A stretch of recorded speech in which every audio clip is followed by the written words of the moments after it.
মানিকগঞ্জ শহরের বান্দুটিয়া এলাকার শেখা আক্তার তিনি আবাসিক ফ্ল্যাটে ভাড়া থাকতেন। প্রথমে নিজের দুই সন্তানকে বিষ পান করিয়ে হত্যা করার পর নিজেও আত্মহত্যা করেছে। পুলিশ বলছে পারিবারিক কলহের জের ধরেই এই হত্যাকাণ্ড ঘটেছে। শিখা আক্তার প্রবাসী শাহিন আহমেদের স্ত্রী। 2 মাস আগে ইজি বাইকের চালক শাহিন জীবিকার তাগিদে মালয়েশিয়া পাড়ি জমিয়েছেন। প্রথম স্ত্রীর সাথে বিচ্ছেদ হওয়ার 5 বছর পর শিখাকে বিয়ে করেন শাহিন। এই ঘরে তার 2 বছরের কন্যা সন্তান রয়েছে, আর আগের ঘরের 9 বছরের ছেলে সন্তান রয়েছে। শাহিন মালয়েশিয়ায় যাওয়ার আগে তিনি তার স্ত্রী সন্তানদের ভাড়া বাসায় তুলেন। পারিবারিক কলহের জের ধরে গত 2 দিন ধরে বাসা থেকে বের হচ্ছিলেন না শিখা আক্তার ও তার 2 সন্তান কারেন্ট বিলের টাকা চাওয়ার জন্য। আজ সকালে তার দরজায় নক করেন।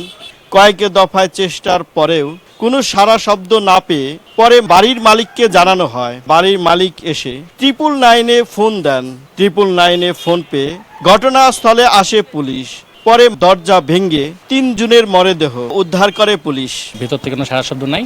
তারপর আমরা ক্রাইম সিন, সিআইডি, পিবিআই সবাই সহ, থানা পুলিশ সহ দরজা ভেঙে আমরা 3টা লাশ পাই। একটার বয়স হলো 2 বছর, একটার বয়স হলো 8-9 হবে, আর একজন মহিলা, ওনার স্বামী বিদেশে থাকে, মালয়েশিয়ায় থাকে। এখন আমরা আত্মহত্যার কারণ জানতে পারিনি। এমন ঘটনার সুষ্ঠু তদন্ত সহ বিচারের দাবি জানিয়েছেন স্থানীয়রা। দরজাটা না খোলাতে এই অন্য পাশের বাসায় ফোন দিল পুলিশকে ফোন দেওয়ার বললো এখানে তারা দরজা খুলতেছে না কেন, স্বাভাবিক এরকমভাবে হইতে পারে। তারপর পুলিশ এসে দরজা ভাঙিয়ে তাদেরকে উদ্ধার করলো। এখানে সন্দেহজনক আমরা কিছু বলতে পারতেছি না। কিছু দুঃখ আছে, তার স্বামী বলে বিদেশ থেকে শুনলাম, তো দুঃখ আছে। দেখে দুঃখ না থাকলে কোনোদিন মরতে পারে না একজন মানুষ। 2জন পোলা পান নিয়ে চাই নাকি আমি আত্মহত্যা করি। হাত লাগে ভিতরে, কষ্ট লাগে, তখন কিন্তু একটা জিনিস করে ফেলায়। কারণ ওই যে করে ফেলাইতে কিন্তু আমাকে সময় লাগবো না, কারণ এমনই মাথার বেরেন্সটা কাজ করে যে এখন আমার বাচ্চাদেরও রাখবো না, আমি নিজেও থাকবো না। জামার সাথে বা কেরোর সাথে কোনো কিছু হইতে পারে, কোনো সমস্যা হইতে পারে। মানে এই সমস্যা কি ধরনের হয়েছে এটা তো আমি বলতে পারলাম না।